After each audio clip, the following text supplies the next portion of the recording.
but the overall population of just other indigenous wildlife here has greatly dropped off.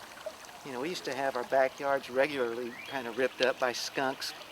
Skunk problem is long gone. No more possums. It's really pretty much still wild. I don't know. They're going to hurt somebody. Some little kid somewhere is going to get hurt. And then when that happens, that's when all hell breaks loose. I had two Chihuahuas. One was 4, one was 8. And I came out about 3:30 one night with them. They needed to come outside and go to the bathroom.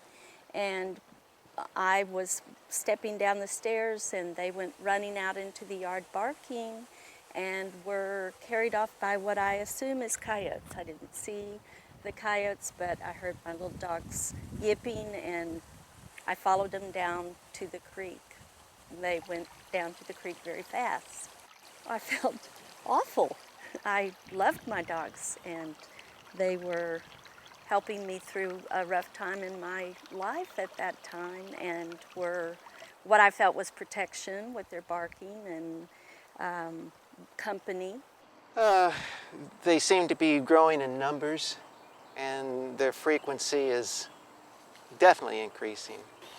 And you know, I know that there are people with the state or with the government or the city of Austin trying to control the problem, but the problem is definitely, you know, in full force, and there's a lot of coyotes in the area, just a lot.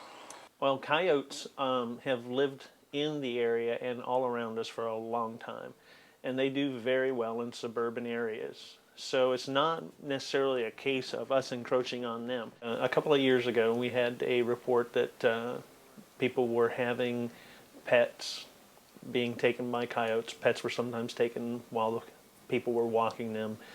Pets were being taken out of their backyards. Coyotes were being seen approaching people during the daytime, and that had residents very concerned. They'll eat almost anything they can catch any time of the year. It's a little unnerving because you hear the stories of what coyotes do and have done and how they attack animals. I've never heard of an attack on a human, but you know that they're predators, you know, and you don't want to be put into a situation, you know, where it might be hand-to-hand combat.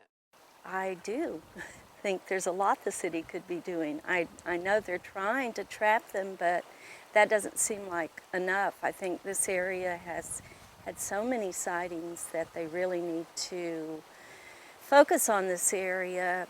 There was one sighting with a little baby involved, and I think that's close enough to endangering a human that it really needs to be a primary focus for the city at this point.